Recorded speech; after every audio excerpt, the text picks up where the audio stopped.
Puji Tuhan. Shalom. Shalom. Ya, salam sejahtera dalam kasih Tuhan Yesus Kristus. Puji Tuhan, pada kesempatan yang indah pada saat sore hari ini kita kembali boleh ada, kita boleh berkumpul kembali di tempat ini dengan satu kerinduan kita mau menyenangkan hati Tuhan. Kita sudah menaikkan setiap pujian kita sudah menaikkan segala doa kita di hadapan Tuhan. Kita percaya bahwa setiap hati yang datang dengan sikap kesungguh-sungguhan, maka di sana kita akan merasakan dan menikmati karya dan pekerjaan Tuhan yang nyata dalam kehidupan saya dan saudara. Puji Tuhan, mari bersama-sama kembali kita buka Alkitab kita di dalam Efesus pasalnya yang ke-6, ayatnya yang ke-14, sesuai dengan yang saya janjikan pada 2 minggu yang lalu, bahwa kita akan meneruskan kembali yaitu kebenaran firman Tuhan tentang perlengkapan rohani yang kita harus miliki sebagai orang-orang percaya, di mana kita ada di akhir zaman ini. Tantangan kita, kata kebenaran firman Tuhan, bukanlah melawan darah dan daging, tetapi melawan roh-roh penguasa di udara yang memakai orang-orang tertentu dengan berbagai macam cara untuk membuat kita jatuh dalam dosa. Nah, saudara yang dikasihi oleh Tuhan, saya katakan kemarin bahwa ada 7 hal persiapan, perlengkapan yang harus saya dan saudara persiapkan untuk kita menghadapi tantangan zaman yang ada di saat ini. Kalau kita melihat kondisi saat ini, kalau kemarin seperti yang disaksikan oleh saudara Stanley tadi, bahwa demo yang terjadi di Jakarta merusak beberapa halte yang saya lihat juga di berita. Kita tidak tahu apa yang akan terjadi ke depannya dengan situasi saat ini. Sementara pandemi COVID, kemudian dibuatlah satu undang-undang yang menurut kebanyakan orang bahwa itu merugikan para pekerja, tetapi pemerintah mengambil satu keputusan seperti demikian. Kita tidak tahu apakah semua ini atas izin Tuhan atau apa yang direncanakan oleh Tuhan dalam kehidupan kita. Tapi kita mau mempersiapkan diri tentu dalam segala keadaan. Amin. Saya katakan pada 2 minggu yang lalu, yaitu bahwa kita harus mengenali siapa musuh kita atau siapa lawan kita. Karena ketika kita sudah mengenali siapa lawan kita, siapa musuh kita, kita sudah memiliki satu kesiapan. Seperti saya berikan satu gambaran, saya berikan satu contoh. Ketika kita berbicara dengan orang lain, maka tentu kita akan mengetahui dulu, memahami siapa dia. Karena ketika kita tidak mengenal siapa lawan bicara kita, misalnya ketika kita berjumpa di satu tempat, kita sedang bercakap-cakap dengan orang tersebut, kemudian kita mulai mengangkat suatu cerita atau memberikan suatu informasi, kita tidak mengenal siapa orang tersebut. Dan ternyata orang yang kita sampaikan ini dia jauh lebih memahami daripada kita, maka tentu kita akan mempermalukan diri kita sendiri. Saya berikan gambaran yang sangat sederhana sekali bagaimana tantangan kita melawan yang dikatakan di sini adalah roh-roh penguasa di udara yang dengan berbagai macam cara dia punya taktik, dia punya cara untuk supaya bisa menjatuhkan kita di dalam berbagai macam pelanggaran untuk tidak sesuai dengan kebenaran firman Tuhan, yaitu kuasa kegelapan, kuasa iblis ini. Dan dia sangat pintar sekali. Dia lebih dahulu ada di muka bumi ini daripada semua manusia dan alam semesta yang diciptakan oleh Tuhan. Tentu dia memahami benar bagaimana cara untuk menjatuhkan orang-orang percaya. Nah, saudara yang dikasihi oleh Tuhan, kita lihat di sini dikatakan bahwa kita kembali baca ayat firman Tuhan di dalam Efesus pasal 6 ayatnya yang ke-14. Kita baca bersama-sama ayat ini. Efesus pasal yang ke-6 ayatnya yang ke-14. Sudah dapat semua? Kita kembali bangkit berdiri untuk menghormati firman Tuhan. Kita akan baca bersama-sama pada hitungan yang ketiga. 1, 2, 3. Jadi berdirilah tegak, berikat pinggangkan kebenaran, berbaju sirahkan keadilan. Terima kasih, silakan duduk. Kita masuk kepada bagian yang pertama, yaitu persiapan apa yang harus kita buat sebagai orang-orang percaya. Perlengkapan seperti apa? Yang pertama di sini kita lihat bahwa firman Tuhan berkata, jadi berdirilah tegak, berikat pinggangkan kebenaran dan berbaju sirahkan keadilan. Yang pertama yaitu sikap berdiri tegak. Saya tadi malam ketika menonton ada suatu tayangan kisah nyata bagaimana kekalahan tentara Romawi melawan salah satu suku yang ada di daerah utara. Tadi malam ketika saya menyaksikan film ini sangat sadis sekali. Dikasih lihat tangan yang dipotong, kepala yang dipenggal, darah yang bercucuran dan lain-lain sebagainya. Saya katakan sama Joshua, ini bukan tayangan anak-anak karena filmnya ekstrim sekali, walaupun tidak ada menyangkut hal pornografi di dalamnya, tetapi sangat ekstrim sekali. Diperlihatkan, diceritakan kembali kisah tentang kekalahan tentara Romawi pada zaman itu. Padahal tentara Romawi ini dikenal dengan tentara yang luar biasa, teknik perangnya, dalam segi mereka bertempur, perlengkapan senjata perangnya dan lain-lain sebagainya. Tapi tadi malam saya lupa apa judul filmnya itu, Joshua ya. Ya, kayak apa namanya, kon apa gitu judul filmnya. Dan diceritakan di dalam film itu diceritakan kembali bahwa ternyata ketika mereka akan berperang melawan suku ini, mereka kurang memahami keadaan dan situasi yang ada. Sehingga apa yang terjadi? Ketika mereka ada di tengah-tengah lembah, disitulah kesempatan bagi musuh mereka. Mereka diserbu, mereka diserang 3.000 pasukan, apa dikatakan milion, pasukan milion, pasukan yang sangat hebat. Apa? Legion, namanya pasukan Romawi itu pasukan legion, pasukan ke-9. Dikatakan sangat hebat sekali. Bahkan saudara pernah nonton juga yang diceritakan yang kisah tentang yang filmnya itu 300 pasukan melawan puluhan ribu dari berbagai macam bangsa yang diceritakan dalam kisah sejarah Yunani itu. 300 melawan ribuan orang di suatu tebing. Saudara pernah nonton itu, apa namanya itu, Gladiator apa itu. Tapi kalau judul film itu ketika di YouTube ada tulisan 300, saya lupa apa nama filmnya itu. Menggambarkan keadaan atau bagaimana suatu tentara yang hebat, yang gagah perkasa, mereka mampu dari 300 ini bisa mengalahkan puluhan ribu orang. Tetapi ketika mereka tidak mempersiapkan segala sesuatu, ada kurang lebih 3.000 pasukan mati seketika, hanya dikalahkan oleh sekian banyak orang. Kenapa? Mereka tidak mempersiapkan segala sesuatunya. Sehingga kita lihat di sini bahwa bagian yang pertama yang saya ingin sampaikan yaitu berdirilah tegak. Berdirilah tegak ini adalah satu persiapan diri, respon kita untuk kita menghadapi tantangan yang ada di hadapan saya dan saudara. Tentu ketika kita mendengar satu berita atau informasi, tentu kita akan mempersiapkan diri kita, apa yang harus saya lakukan, bagaimana dan seperti apa nanti ketika hal itu terjadi, dan setelah itu nanti apa yang nanti akan terjadi. Tentu kita sudah mempersiapkan segala sesuatunya. Sehingga firman Tuhan berkata, jadi berdirilah tegak. Kata jadi ini akhirnya adalah suatu kalimat yang tidak ada pilihan lain lagi, tidak ada solusi lain lagi. Jadi yang harus kita lakukan, berdirilah tegak.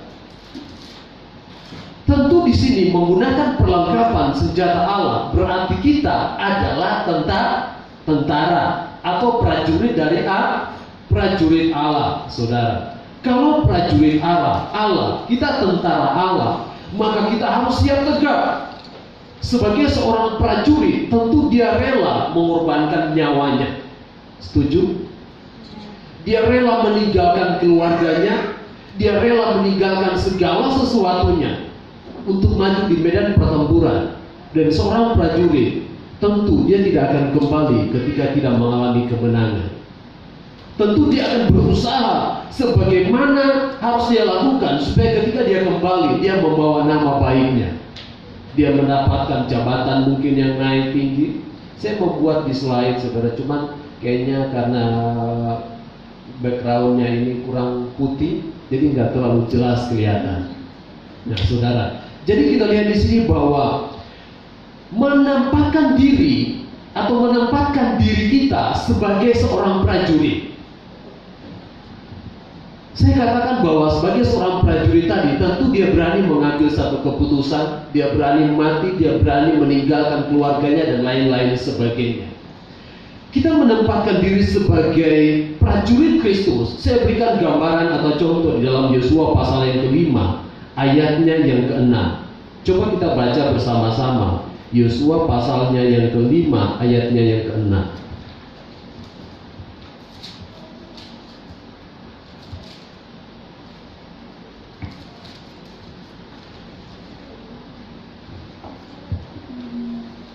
Yosua pasal 5 ayatnya yang ke-6.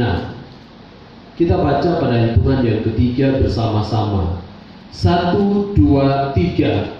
Sebab 40 tahun lamanya orang Israel itu berjalan melalui padang gurun sampai habis mati seluruh bangsa itu, yakni prajurit yang keluar dari Mesir, yang tidak mendengarkan firman Tuhan.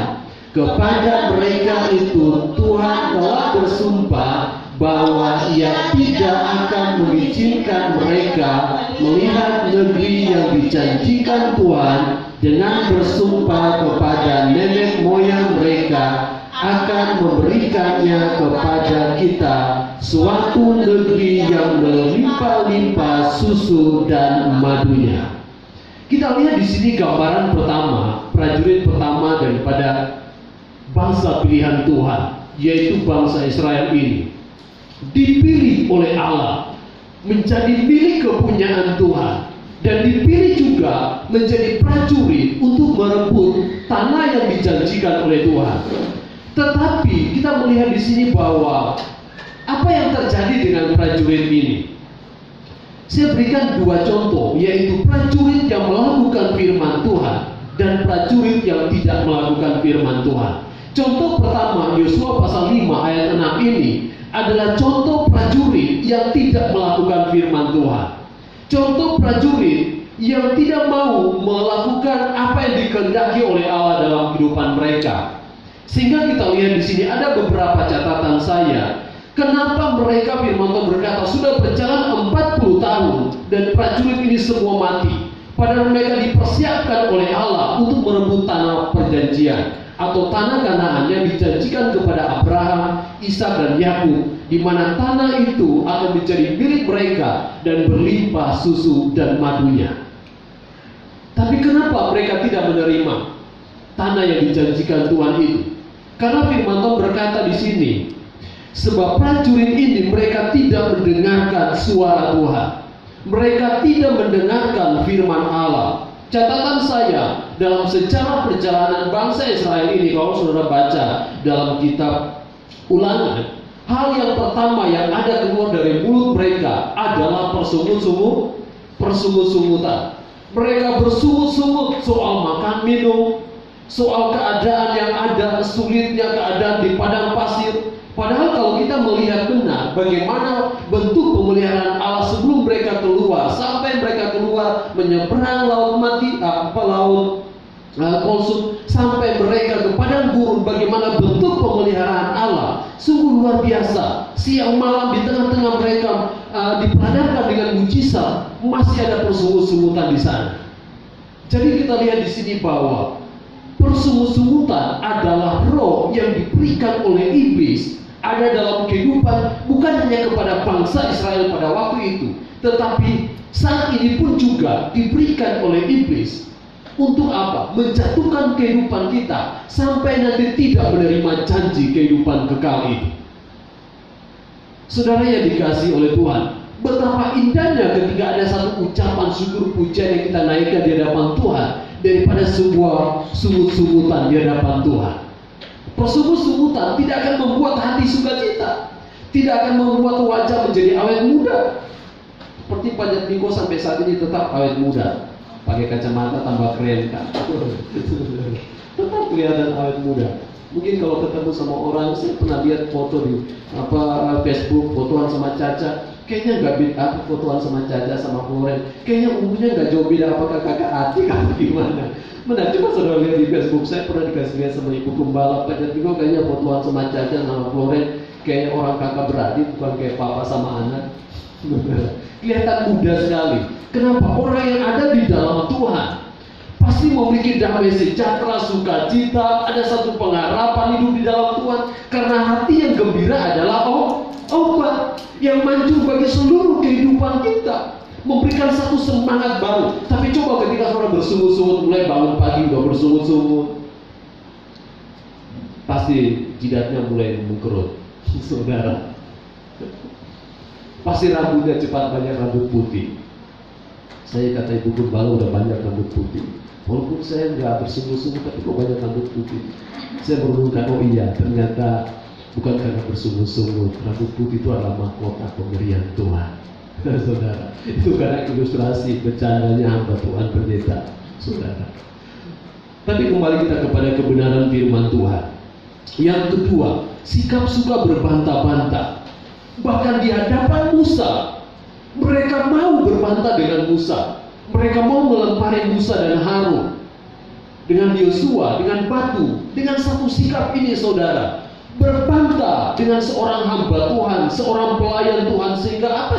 Sehingga kenapa membuat juga Musa kesal pada waktu itu, saudara? Karena gara-gara sikap ini, sikap suka berbantah-bantah. Kenapa saya katakan bahwa lebih baik menghindari suatu perbantahan daripada kita ada di dalam suatu bentuk perbantahan. Di sanalah jerat kuasa iblis, rancangan kuasa kegelapan untuk menjerat kita ada di sana, sehingga membuat kita terjebak dan endingnya tidak baik, saudara. Adakah orang endingnya ketika mereka berbantah-bantah, selesai itu tanya nomor rekeningmu berapa, saya transfer, saudara? Nggak ada, saudara.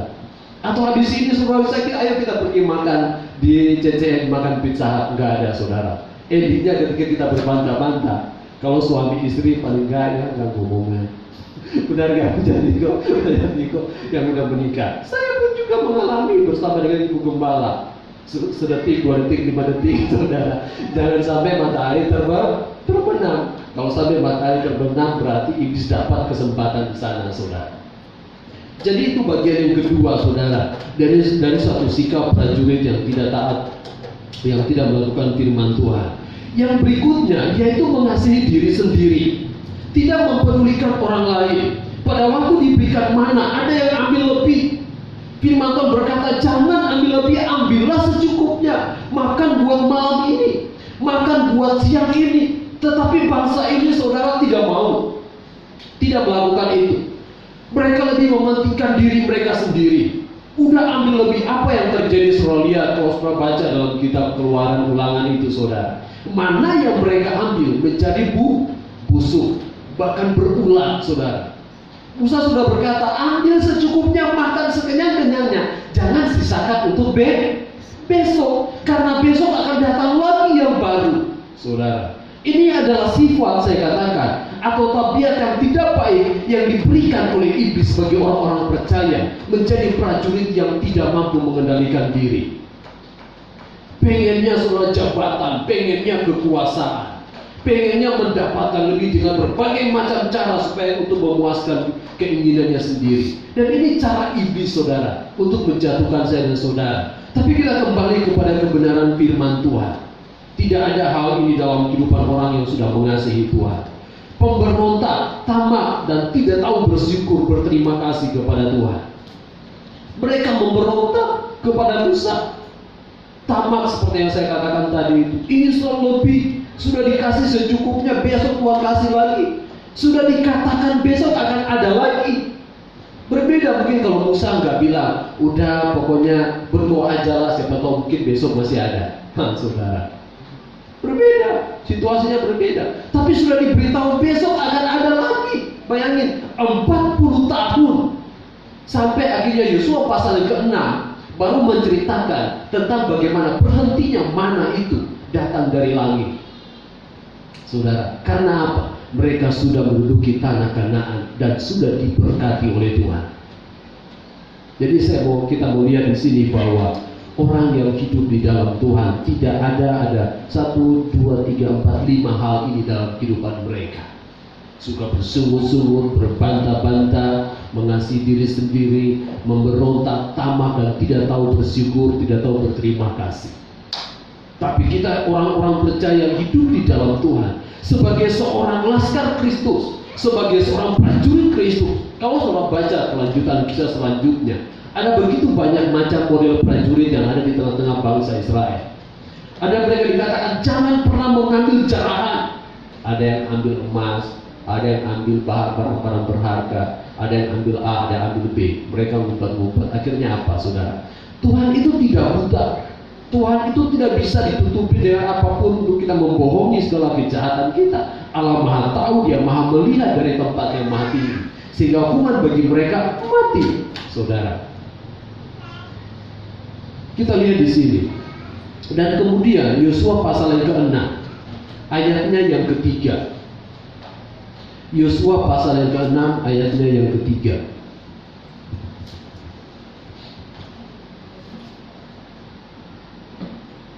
Haruslah kamu mengelilingi kota itu, yakni semua prajurit harus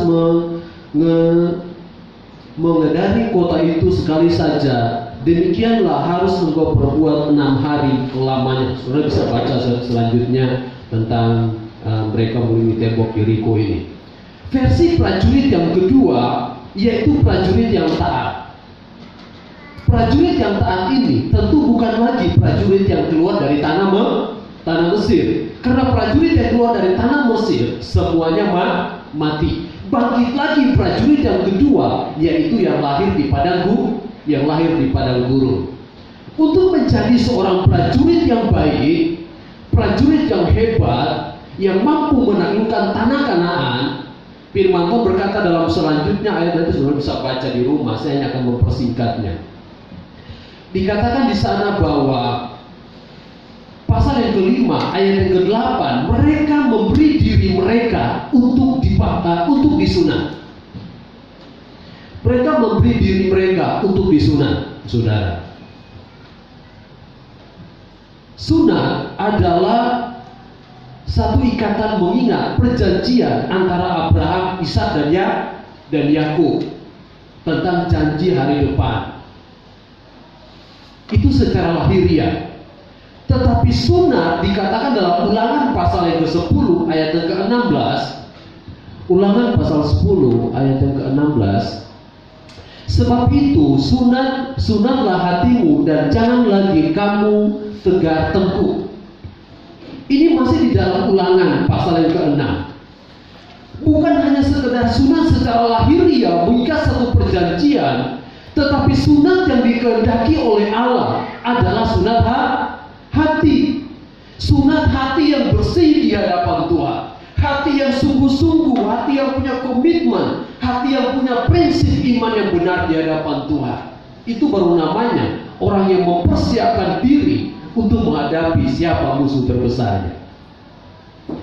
Dia mempersiapkan sunat hati yang lebih penting. Bahkan di dalam Yeremia pasal 4 ayat 4 berkata, sunatlah dirimu bagi Tuhan dan jauhkanlah kulit katan hatimu, hai orang Yehuda dan penduduk Yerusalem, supaya jangan murkaku mengamuk seperti api yang menyala-nyala dengan tidak ada yang memadamkan oleh karena perbuatan-perbuatanmu yang jahat. Saudara, penting dan perlu sekali suatu perubahan sikap hati ini, mempersiapkan diri di hadapan Tuhan. Roma 2 ayat 29, tetapi orang Yahudi sejati ialah dia yang tidak nampak keyahudiannya, dan sunat ialah sunat di dalam hati secara rohani, bukan secara hurufiah. Maka pujian baginya datang bukan dari manusia, melainkan dari Allah. Buat apa sunat secara lahiriah, tetapi hati tidak berkenan di hadapan Tuhan? Buat apa sunat secara lahiriah, hurufiah, kata kebenaran firman Tuhan, tetapi hatinya tidak bersunat di hadapan Tuhan? Dia hanya mungkin mendapat pujian dari manusia, tetapi itu tidak baik. Tetapi apa kata firman Tuhan? Ketika engkau bersunat hati di hadapan Allah, maka pujian datang bukan dari manusia, tetapi dari dari Allah, saudara. Jadi kita lihat di sini betapa pentingnya satu kesiapan diri kita di hadapan Tuhan. Bagaimana sikap seorang prajurit yang baik ini di hadapan Tuhan, mempersiapkan diri, menempatkan diri kita sebagai seorang prajurit yang mempersiapkan hati, mempersiapkan hidup kita. Kemudian yang kedua, seorang prajurit yang baik ini, pasal 5 ayatnya yang ke-10 dalam Yosua pasal 5 ayat 10. Sementara berkemah di Gilgal, orang Israel itu merayakan Paskah pada hari ke-14 bulan itu, pada waktu petang di dataran Yeriko. Kita lihat yang berikutnya, yang kedua, sikap seorang prajurit yang baik. Yang pertama, memberikan diri disunat secara lahiriah dan sunat hati. Yang kedua, yaitu dikatakan di sini merayakan Paskah. Prajurit yang merayakan Paskah adalah prajurit yang kita lihat di sini, ada catatan saya. Mengenang peristiwa Paskah di Mesir. Kenapa mereka merayakan Paskah sebelum mereka bertempur melawan bangsa tanah Kanaan pada waktu itu? Paskah artinya adalah memperingati tentang kematian anak-anak sulung yang ada di Mesir dan adanya penyembelihan domba, darahnya ditaruh di ambang pintu dan makan roti tidak beragi, menggambarkan tentang penderitaan Kristus, menggambarkan bagaimana karya penyelamatan Allah khususnya kepada bangsa pilihan ini. Seorang prajurit yang baik, seorang prajurit yang siap sedia menghadapi musuh yang ada di hadapannya, maka bagian kedua yang harus dia lakukan, yang akan dia lakukan adalah merayakan Paskah. Yang kita lakukan saat ini adalah perjamuan suci atau perjamuan kudus, saudara. Mengenang atau memperingati tentang karya keselamatan yang dikerjakan oleh Allah dalam kehidupan saya dan saudara. Sebagai seorang prajurit Tuhan, mempersiapkan diri dalam segala hal, dalam segala sesuatu.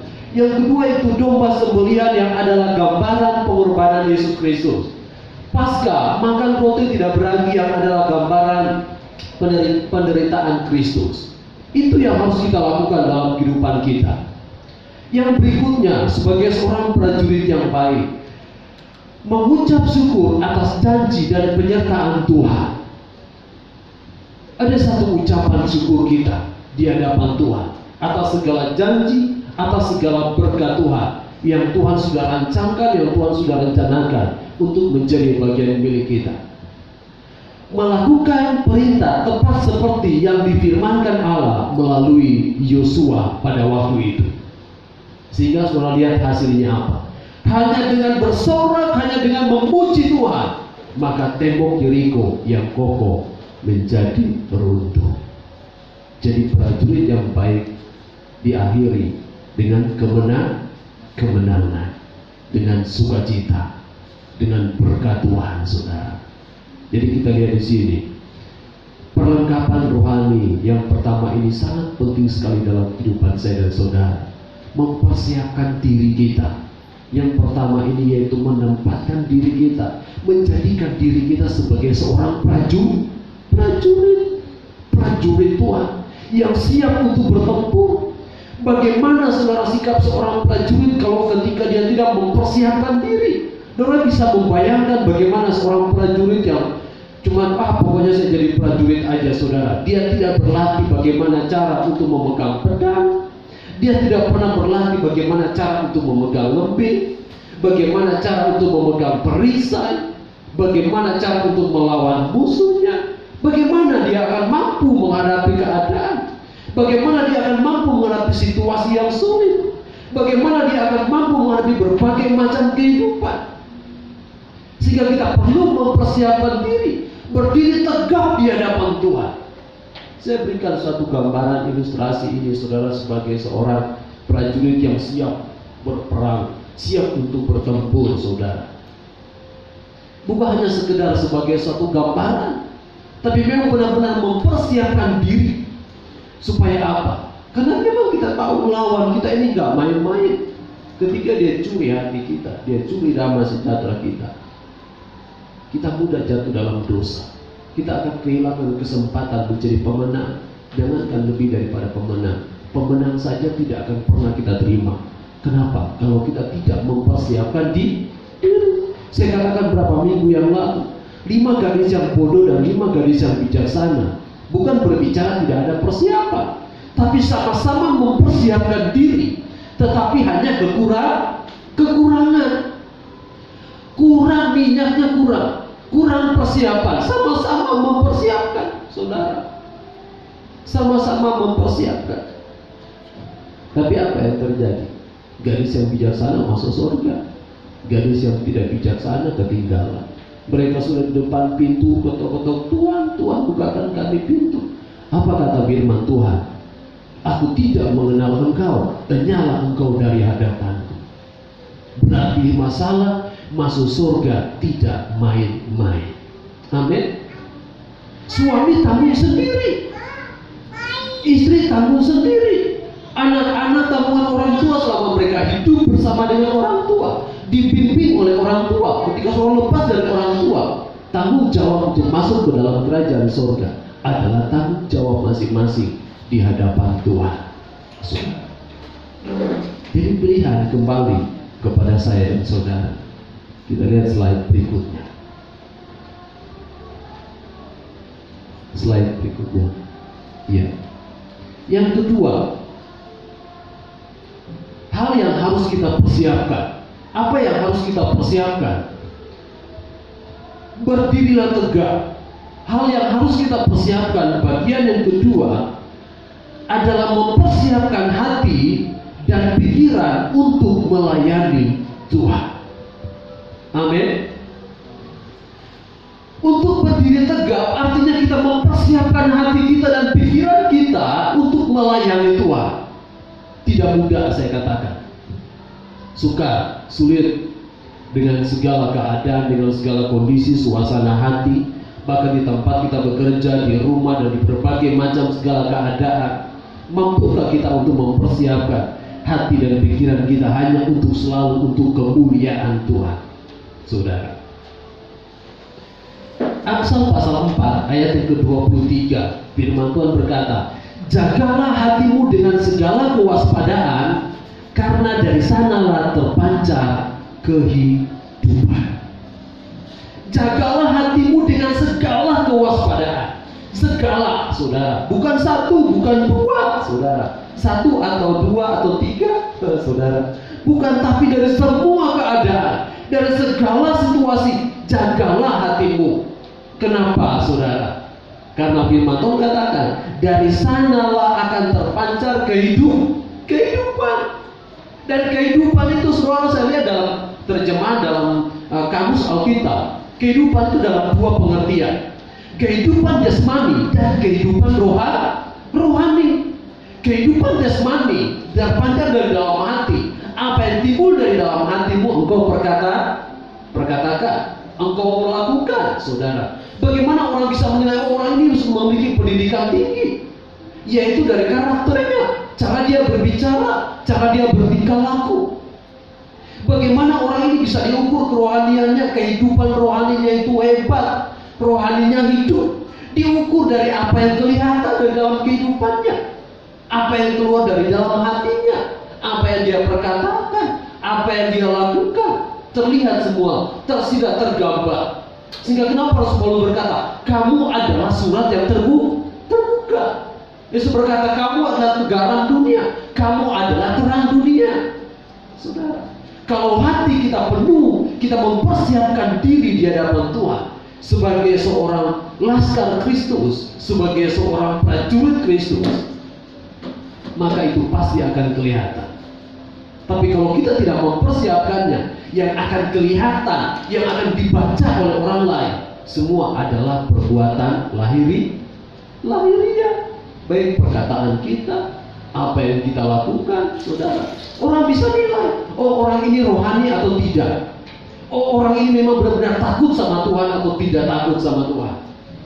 Kita nggak bisa menilai diri kita sendiri. Orang mau menilai diri saudara sendiri.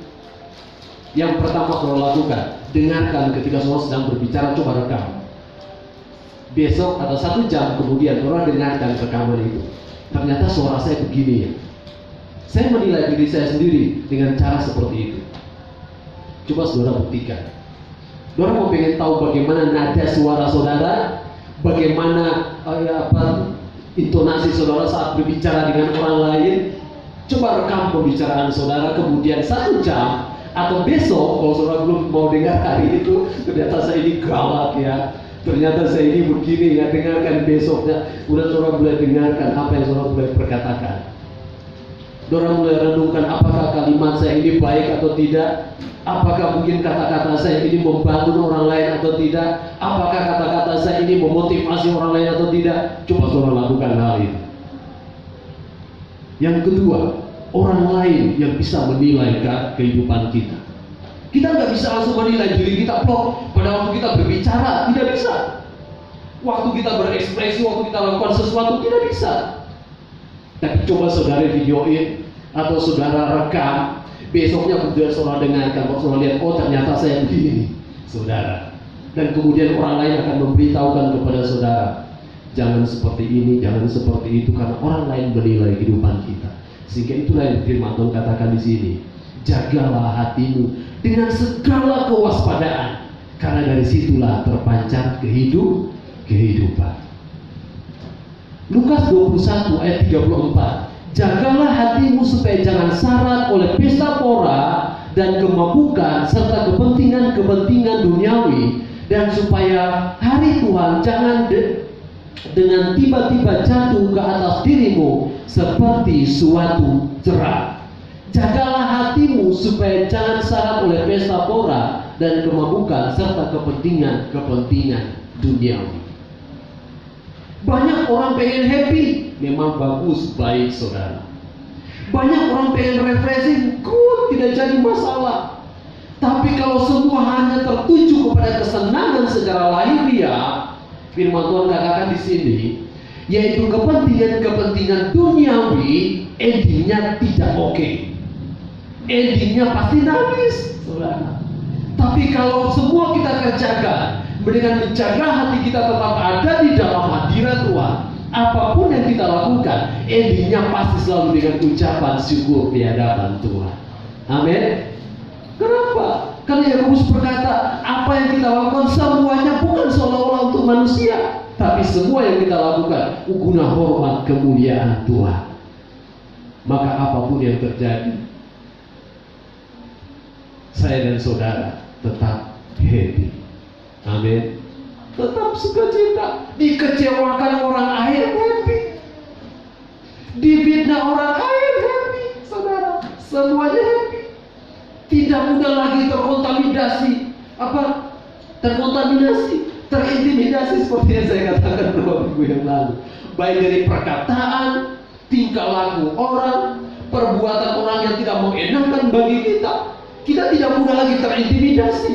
Kita tidak mudah digoyahkan lagi iman kita. Kenapa? Hati kita ini sudah kokoh, saudara. Sama dengan orang bebal. Seperti itu gambarannya, saudara. Orang yang fanatik, yang memang benar-benar saya beriman teguh sama Tuhan. Seperti itu juga dengan orang bebal. Orang bebal mau orang ngomong apapun juga, gua begini, nggak ada yang bisa ganggu-gugat. Ya seperti itu. Nah, orang yang rohani juga kan seperti itu. Kenapa? Dia bertumbuh dalam iman, pengharapannya hanya kepada Tuhan, dalam hal yang menuju kepada positif. Saudara, ini sebentar kita lihat di sana. Ada firman Tuhan yang katakan, jangan menjadi seperti orang bebal. Saudara, jagalah hatimu supaya jangan syarat oleh pesta pora dan kemabukan serta kepentingan duniawi, dan supaya hari Tuhan jangan dengan tiba-tiba jatuh ke atasmu seperti suatu cerah. Ini saya katakan kesempatan tidak datang untuk kedua kali. Tuhan ampuni saya, tidak ada kesempatan. Udah nafas juga satu, udah tinggal jalan-jalan itu, Bapak Pendeta tolong doakan saya.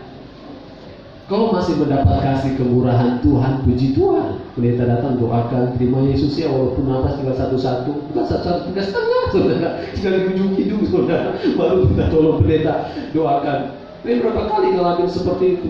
Masa hidup habiskan semua untuk duniawi. Tapi apa kata firman Tuhan? Jangan tiba-tiba hari Tuhan datang seperti jerat bagimu. Apa maksudnya jerat, saudara? Orang pernah lihat jerat? Papa saya, adik saya bisa suka masang jerat di kebun, di kampung. Binatang kalau sudah kena jerat gak bakalan lepas. Kalau nggak putus kakinya baru dia bisa lepas, saudara. Pasti dia terikat di situ dan tidak akan pernah bisa lepas. Endingnya dia mati, saudara. Kalau bukan mati, kalau bukan ditopang sama adik saya, mati karena nggak dilihat, nggak bisa napas, dia nggak berdaya lagi, nggak bisa makan, saudara. Firman Tuhan berkata, hari Tuhan akan menjadi jerat bagi orang yang tidak mempersiapkan diri. Saya katakan kemarin kepada seorang bapak, dia katakan begini, dokter bilang begini, tidak ada kesempatan lagi buat saya sembuh. Sambil matanya berkaca-kaca, udah ikut terapi sekian lama, tapi dokter udah bilang sudah tidak bisa diperbaiki lagi saraf yang sudah rusak, karena bukan cuma satu saraf, banyak saraf, baik di kepala, di mana di organ tubuh yang sudah putus. Saya cuma bilang apa, saudara? Berdoa. Bagi Tuhan tidak ada yang mustahil. Bapak tahu apa yang Bapak lakukan. Mulai dari dia putuskan semua hal-hal yang tidak baik, saudara. Tiba-tiba sekarang dokter bilang tidak ada kesempatan lagi untuk total pulih seperti semula. Dia cuma bisa nangis. Saya bilang, ayo kita berdoa sebelum berangkat ke rumah sakit. Kita berdoa sama-sama. Tidak ada kesempatan lagi. Dia bilang, iya semasa saya masih sehat, nggak pernah buat yang terbaik untuk Tuhan. Pergi gereja cuma begitu aja. Bahkan apalagi sebelum saya menikah, aduh kejahatan yang saya lakukan luar biasa. Jadi kalau sekarang saya begini ya saya terima karena saya tahu ini hukuman Tuhan. Dia menyadari akan hal itu, saudara. Tapi apapun dia kata, udah seperti itu, saudara. Betapa enak sekali kalau kita lihat orang hidup di dalam Tuhan, gak sakit apa-apa, tiba-tiba toh dipanggil Tuhan mati. Gak sakit, gak apa-apa. Sakit pun cuma tiba-tiba tidur, batuk-batuk, tiba-tiba gak bangun lagi. Enak banget kan, saudara, hidup di dalam Tuhan itu. Tapi ada orang diizinkan oleh Tuhan menderita sekian lama, sakit udah berat, Tuhan mati aja, nggak mati-mati, saudara. Diizinkan Tuhan seperti itu. Kalau memang itu harinya Tuhan, kita nggak bisa ngomong apa-apa lagi. Karena firman Tuhan berkata, jagalah hatimu selama kita masih ada. Besok, lusa, minggu depan, bulan depan, terus jaga dan pelihara. Kita nggak tahu kapan itu hari Tuhan itu datang. Ayat yang berikutnya, Roma 12 ayat 2. Janganlah kamu menjadi serupa dengan dunia ini, tapi berubahlah oleh pembaruan budimu, sehingga kamu dapat membedakan manakah kehendak Allah, apa yang baik, yang berkenan kepada Allah, dan yang sempurna. Saudara, sebenarnya ayat ini di luar kepala kita hafal semua. Berubah, mengubah juga bukan cuma hati kita, karena hati dan pikiran ini saling connect, bad friend, saudara. Apa yang dikatakan naik di pikiran memperkatakannya kepada kita. Apa yang harus kita lakukan, apa yang harus kita kerjakan, apa yang harus kita perbuat, emosi kita senang, sedih, semua kembali di sini, saudara, di pikiran. Sentral daripada semuanya, dari seluruh kehidupan kita. Sehingga kenapa Allah berkata, jaga hatimu. Karena hati adalah sentral kehidupan manusia dan pikiran ini, saudara. Kalau itu sudah dikuasai oleh iblis, endingnya saudara tidak oke. Tapi kalau itu dikuasai oleh Allah, endingnya pasti hidup indah bersama-sama dengan Tuhan. Slide berikutnya. Jadi apa yang harus kita lakukan, saudara, untuk menjaga hati kita? Apa yang harus kita kerjakan supaya hati kita ini tetap terjaga di hadapan Tuhan? Kita lihat, saudara. Ya, slide berikutnya. Yang pertama, Mazmur 1 ayat 1 sampai ayat 3. Isilah hidup kita dengan doa, pujian dan firman. Jangan diisi oleh hal-hal lahiriah atau duniawi. Apa yang harus kita lakukan supaya kita bisa menjaga hati di hadapan Tuhan, agar tetap menjadi hati yang dikenal oleh Tuhan, agar tetap menjadi seorang yang mempersiapkan diri benar-benar di hadapan Tuhan, menjadi seorang prajurit yang hebat, prajurit yang handal, prajurit yang tidak bisa terkalahkan oleh siapapun dia. musuhnya mau Lucifer, mau setan, mau pocong, kuntilanak, dan lain-lain sebagainya, saudara, tidak akan tergoyahkan lagi hati ini. Kenapa, saudara? Yang pertama yang kita lakukan, mengisi hidup kita dengan doa, pujian, dan firman Allah. Amin. Isi setiap hari. Aduh, saya sibuk. Kenapa saya buat renungan itu supaya kita baca? Saudara, bacaan saya 1 minggu ini belum. Baru minggu kemarin selesai, minggu ini belum. Saudara sudah selesai? Ibu Gembala sudah? Yang di pastori siapa lagi? Kenapa saya bagikan itu, saudara, untuk kita mengisi hati kita? Kalau setiap hari kita isi bejana hati kita dengan lagu-lagu dunia, kita isi hati kita dengan sinetron. Sekarang drama Korea itu, drakor itu lagi beredar luas, bergentayangan, dipakai oleh kuasa kegelapan, mengalihkan perhatian banyak orang tertuju ke situ. Nggak selesai di TV, masuk ke HP, saudara. Nggak selesai di HP, di mana-mana, saudara. Di Facebook, Instagram, Twitter, apalagi media sosial. Semua dimasuki teknik kuasa kegelapan, merebut hati, merebut prinsip iman kita di dalam Tuhan. Dia akan lakukan dengan berbagai macam cara. Sehingga kenapa firman Tuhan berkata banyak orang yang hidup di dalam Tuhan, tapi Tuhan berkata, "Enyahlah engkau hai pembuat kejahatan, aku tidak mengenal engkau." Kenapa? Dia mengisi hidupnya hanya dengan hal-hal duniawi, tidak mengisi dengan doa. Misalnya saya tanya, Caca, berapa kali sehari berdoa?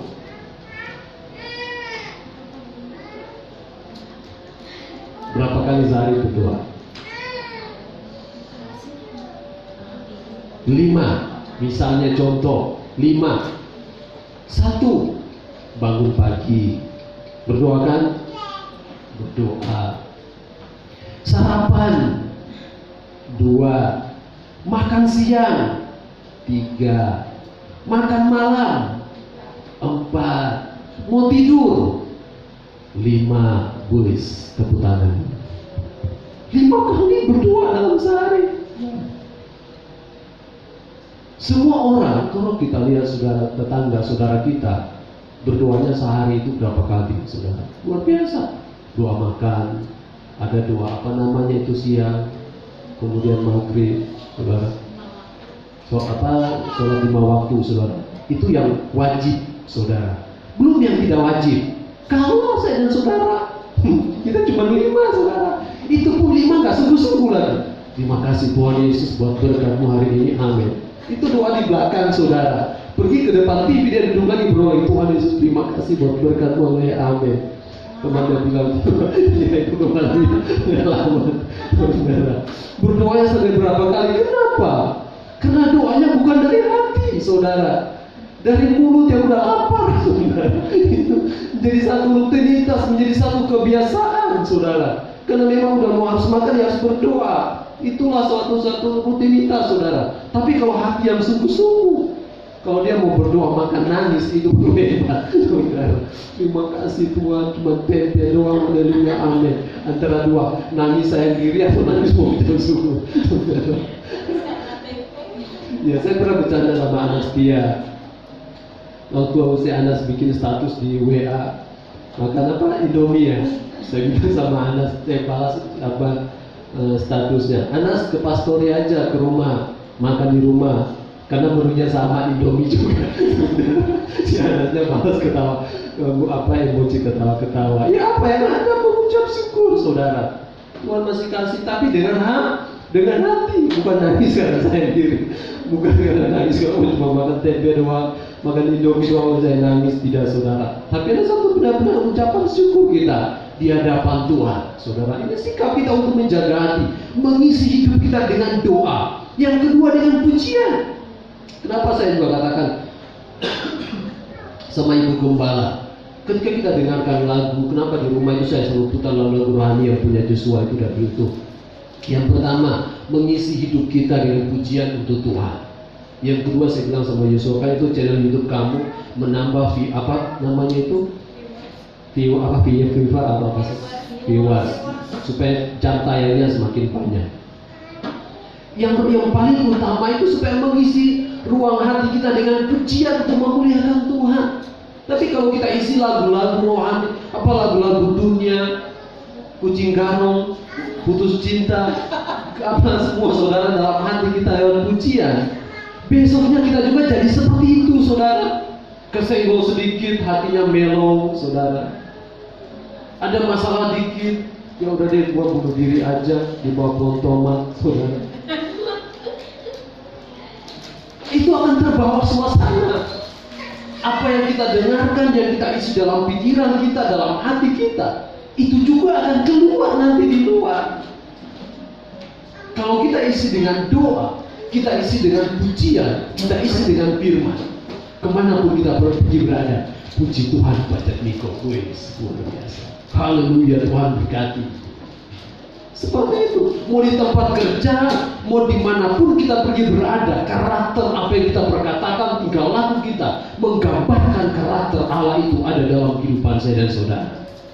Sehingga kenapa Mazmur pasal 1 ayat 1 sampai 3 berkata, berbahagialah orang yang tidak bercela menurut nasihat orang fasik, tidak duduk berdiri di jalan orang pencemooh, tapi orang yang merenungkan firman itu siang dan malam, ia seperti pohon yang ditanam di tepi aliran air yang menghasilkan buahnya pada musimnya, tidak layu daunnya, apa saja dia berbuat berhasil. Saudara, kenapa? Diisi dengan doa, diisi dengan pujian, diisi dengan firman. Badai datang, banjir datang, walaupun dia di tepi sungai, dia tidak akan goyah. Kenapa? Akarnya kokoh, akarnya hebat, akarnya luar biasa, yaitu kebenaran firman Allah. Saudara, ada pergumulan, saudara, kita tidak langsung buat keputusan, kita tidak langsung memperkatakan perkataan yang tidak baik, saudara. Intinya, saudara, kita ditanam dalam pelataran Tuhan, kita hidup di dalam firman Tuhan. Lihat firman Tuhan katakan dalam Yohanes, jika kamu tinggal dalam aku dan aku di dalam kamu, mintalah apa saja yang kamu kehendaki, maka kamu akan menerimanya. Hidup dulu di dalam Tuhan, isi hidup kita dengan doa dan pujian. Itu tanda kita mempersiapkan diri melawan siapa musuh kita. Kita bukan saya ajak Pak Jatmiko, ayo Pak Jatmiko, kita cari hari apa deh, kita pergi ke tempat fitness, supaya ototnya yang lurus ini jadi berkembang dikit. Supaya badannya jadi kelihatan kayak apa, elemen-elemen itu, saudara, perfect gimana gitu, saudara, berbody dadanya, perutnya tuh dada perutnya berkotak-kotak, saudara. Kemudian latihan tinju, itu nggak ada artinya, saudara, nggak ada artinya, karena lawan kita iblis. Mau kita berkotak-kotak kayak ototnya timbul di mana-mana, ini saya ketawa. Gua nggak perlu itu, saudara. Saya nggak pakai itu, saudara. Mau kotak-kotak di mana-mana, saudara, mau ototnya timbul segede buah kelapa, nggak ngaruh sama iblis, saudara. Iblis serangnya hati, iblis serangnya pikiran kita, saudara. Nggak ngaruh, saudara. Kalau kita jaga hati kita dengan firman, doa dan pujian, iblis mau masuk kemana? Mau dilihat Pak Jatmiko, bodinya nggak ada, tapi iblis dia dari jauh, aduh hatinya memang luar biasa, nggak bisa dilakukan hati, nggak bisa, saudara. Mau diserang dari berbagai macam cara, tidak bisa, saudara. Karena apa? Iblis itu serang bukan tubuh ini, tapi dia serang hati, dia serang pikiran kita, saudara. Seperti yang dikatakan ada satu yang saya katakan beberapa waktu yang lalu, yang disaksikan oleh seorang Ibu Debbie Basir itu, salah satu teman di salah satu tempat kuliah, mereka buat satu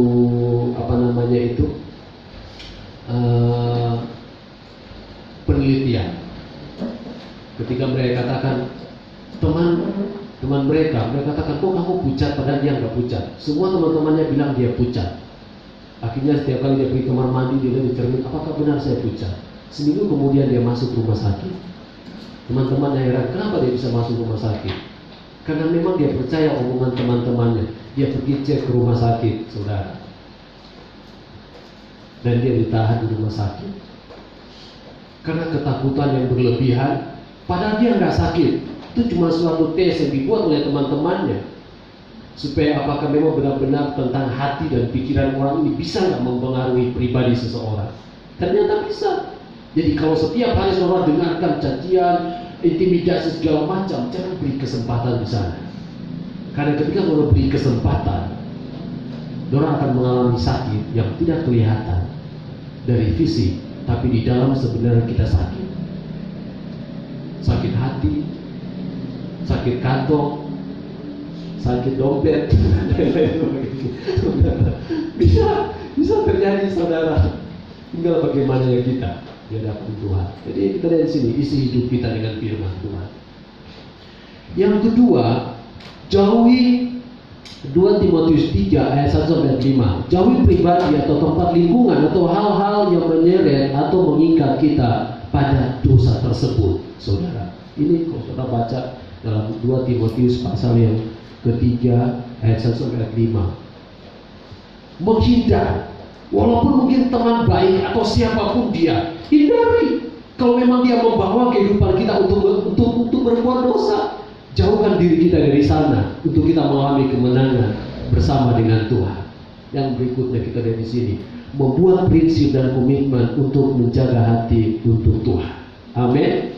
Siapa contoh tokoh-tokohnya? Saya tulis juga di depan. Ada Nuh, satu keluarga, sekian banyak orang yang hidup di zaman itu. Tapi firman Tuhan berkata, Nuh pasal 1 ayat 1, Nuh didapati oleh Tuhan tidak bercacat dan bercela di hadapan Tuhan. Dia hidup kudus, dia layak mendapatkan keselamatan. Saudara, walaupun mungkin orang lain mengejek Nuh tentang keadaannya, tapi Nuh tidak mudah terkontaminasi dengan situasi yang ada. Orang boleh jahat, orang boleh mencuri, orang boleh berbohong, orang boleh melakukan banyak kejahatan, tapi Nuh tetap menempatkan dirinya sebagai seorang yang mau menerima anugerah keselamatan itu. Dan dia mendapatkannya, saudara. Kita lihat, jadi tidak pernah usaha itu menyia-nyiakan hasil. Ayub, prinsip Ayub, sakit, kehilangan harta benda, kehilangan anak-anaknya. Istrinya berkata, udah mati saja kamu, tutupi Tuhan Allahmu. Yang setiap sore hari dia pergi persembahkan korban, Tuhan ampuni istriku, ampuni anak-anakku. Apa yang terjadi? Istri yang dia doakan meninggalkannya, anak-anak yang dia doakan mati, harta benda yang dia doakan habis. Apa yang tertinggal sama Nuh? Tidak ada, saudara. Ayub. Maka sakit penyakit diizinkan oleh Tuhan, dikerjakan oleh iblis, menggoyahkan imannya. Apakah dia mau tetap setia? Tapi Ayub mau tetap setia, saudara. Apa yang dia terima digantikan oleh Allah 2 kali lipat. Amin, saudara. Yang berikutnya, saudara, Yusuf. Apa yang dilakukan oleh Yusuf? Dijual oleh saudara-saudaranya, dimasukkan ke dalam sumur, dijual kepada Potifar, dimasukkan ke dalam penjara, tidak dianggap oleh teman-temannya. Tapi kita lihat apa rencana Tuhan dalam kehidupan Yusuf. Luar biasa. Itu menjadi seorang penguasa di Mesir. Penderitaan itu kadang-kala, proses hidup ini kadang-kala dipakai oleh Allah untuk angkat status saudara. Jadi kalau kita jadi orang Kristen, harus mau ikut berjuang, harus bayar harga, harus ikut menderita sama seperti Kristus. Amin. Jangan cuma pengen enaknya saja, jangan pengen cuma happy-happy saja dalam hidup ini, tidak. Tapi jalani proses dan lihat nanti endingnya dengan satu prinsip dan komitmen iman yang teguh di dalam Tuhan. Saya percaya satu saat nanti saudara juga bisa angkat tangan, puji Tuhan, terima kasih atas segala berkat kemurahan Tuhan yang Tuhan kasih buat saya. Apa yang tidak pernah saya pikirkan, apa yang tidak pernah tumbuh dalam hati, ternyata semuanya Tuhan sediakan. Amin. Ini janji Tuhan bagi saya dan saudara. Slide berikutnya. Iya. Hasilnya adalah Mazmur 91 ayat 14 ayat sampai ayat 16. Hatinya akan selalu melekat pada Allah. Jadi orang yang menjaga hatinya, berarti hatinya akan selalu melekat kepada Allah. Sehingga apa yang Allah lakukan dalam Mazmur 91 ayat 14 sampai ayat 16 ini, saya bacakan poin-poinnya saja. Yang pertama, dia akan diluputkan oleh Allah dari berbagai macam bahaya.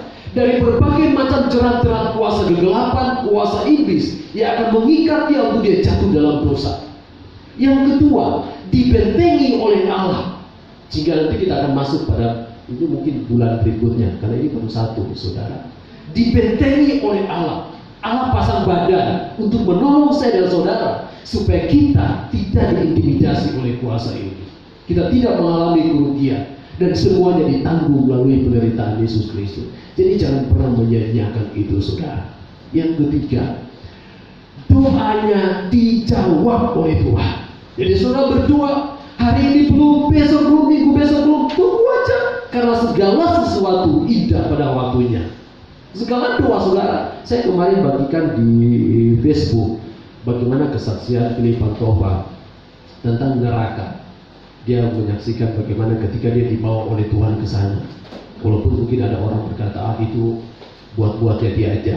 Tapi satu hal yang saya ambil, kalau dia seorang hamba Tuhan, dia akan mempertanggungjawabkan perkataannya. Dia akan mempertanggungjawabkan semua di hadapan Tuhan. Kalau memang itu benar, berarti kesaksiannya hidup dan akan memberkati banyak orang. Dan termasuk saya juga, saya merasa diberkati. Dia bilang begini dalam kesaksiannya itu, ada di satu tempat, ada begitu banyak pokok-pokok doa yang disimpan oleh Allah, disimpan di sana, sampai Allah meteraikan doa itu, kemudian doa itu akan terjawab. Jadi ternyata semua doa orang percaya itu naik di hadapan Tuhan, diambil oleh Allah dan ditaruh di satu tempat. Ada waktunya doa itu akan diturunkan kembali oleh Allah melalui jawabannya. Dalam kesaksian daripada Philip Pantova, dia tanya sama Tuhan, kenapa itu ada banyak apa yang dia katakan itu tentang doa, saudara. Saya bilang, jadi tidak pernah doa kita seperti saya katakan sama saudara. Waktu kita dulu ibadah di sana, saya bilang, mudah-mudahan Cikaret ini jadi tempat kita ibadah. Dan jadi, terus saya juga katakan, ada banyak hal yang saya katakan ada waktunya dijawab oleh Tuhan. Jadi imanilah doa kita. Orang yang menjaga hati di hadapan Tuhan, doa yang pasti dijawab oleh Tuhan. Yang berikutnya, disertai dalam segala kesesakan. Kenapa? Daud berkata, sekalipun aku berjalan dalam lembah kegelapan, aku tidak takut bahaya, sebab gadamu dan tongkatmu menyertai aku. Penyertaan Tuhan itu sempurna. Jadi kenapa saya katakan orang percaya, step imannya itu beranjak. Pekerjaannya pun juga beranjak naik, ekonominya pun juga beranjak naik. Tapi itu bukan jaminan, saudara. Karena ada juga orang tumbuh imannya tanpa harus mengalami hal itu. Mungkin karena status pendidikan dan lain-lain berbagai macam alasan. Tapi orang yang berusaha di dalam Tuhan, step by step, dia pasti menerima janji Tuhan. Amin. Pasti menerima janji Tuhan. Panjang umur dan diberkati, tidak kekurangan. Itu janji Tuhan, saudara. Diberikan umur yang panjang. Umur yang panjang itu bukan cuma umur yang panjang, boleh sakit-sakitan, hidup dalam kemiskinan, melarat dan gak punya apa-apa. Janji Tuhan Mazmur 91 ini, dan diberkati. Amin. Dan diberkati sampai menikmati masa tua, sampai udah kakek nenek masih diberikan umur panjang dan diberkati oleh Tuhan. Itu janji Tuhan. Yang berikutnya terakhir, diperlihatkan keselamatan yang daripada Tuhan. Kadang-kadang ada orang yang mengalami seperti ini. Seperti saya katakan kesaksian Philip Pantova itu, dia diperlihatkan tentang surga dan neraka. Opa saya pernah mengalaminya. Diperlihatkan, ini loh hari Tuhan itu, ini loh kerajaan Allah itu. Sehingga kenapa orang yang tadinya fanatik, orang yang gak sungguh-sungguh ikut Tuhan, ketika mereka bertobat, saudara, wah, iman prinsip mereka, saudara, mati di dalam Tuhan. Kenapa? Sudah diperlihatkan oleh Tuhan, surga itu nyata. Banyak orang yang sudah lahir, udah langsung haleluya, haleluya. Besok tinggalin Tuhan, saudara. Dari sekolah minggu, dari lahir, dari ibadah. Kenapa bisa tinggalkan Tuhan? Karena tidak jaga hati. Prinsipnya sentral kehidupan manusia ini hati dan pikiran, saudara. Kalau hati dan pikiran kita terjaga, intinya ini, saudara. Ini saudara baru yang kedua. Jamnya sudah jam 6 lewat, saudara. Masih ada satu lagi. Yang kesiapan kita yang ketiga. Yang pertama yaitu kesiapan yang saya katakan sini, menempatkan diri sebagai prajurit. Yang kedua yaitu mempersiapkan hati dan pikiran. Yang ketiga, meminta pimpinan Allah Roh Kudus untuk menyertai kita. Karena musuh kita, lawan kita adalah roh. bukan daging, saudara. Ini yang ketiga, nanti minggu besok, saudara. Dan masih ada 6 lagi ke depannya. Jadi berapa bulan ini kita belajar tentang Efesus. Kita rindu diberkati Tuhan, amin. Kita mau diberkati Tuhan, mempersiapkan diri dengan tantangan hari-hari kita ini terakhir. Dunia semakin sulit, keadaan ekonomi semakin kita lihat tidak baik. Pemerintah yang ada menjanjikan yang kita lihat saat ini buat orang jadi demo dan lain-lain sebagainya. Tapi mari saya dan saudara, kita tetap jaga hati kita di hadapan Tuhan. Kita tetap berdoa, kita naikkan doa kita, isi hidup kita dengan doa, firman dan pujian, maka hidup kita pasti ditolong oleh Tuhan. Pegang teguh Mazmur 91 ayat 14-16 ini. Dia akan menjaga dan memelihara kita. Tundukkan kepala, kita akan berdoa buat firman Tuhan yang sudah kita dengarkan. Terima kasih Tuhan. Terima kasih Bapa yang baik. Kami bersyukur, kami bangga punya Allah seperti Engkau.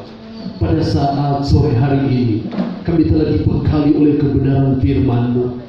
Kami mau mempergunakan kelengkapan senjata Allah dalam kehidupan kami, yaitu kami harus berdiri tegap di hadapan Tuhan dengan memiliki sikap seorang prajurit, dengan menjaga hati tetap tulus dan murni di hadapan Tuhan, dan tetap Allah Roh Kudus membimbing kami agar kami tetap berdiri tegap di hadapan Tuhan.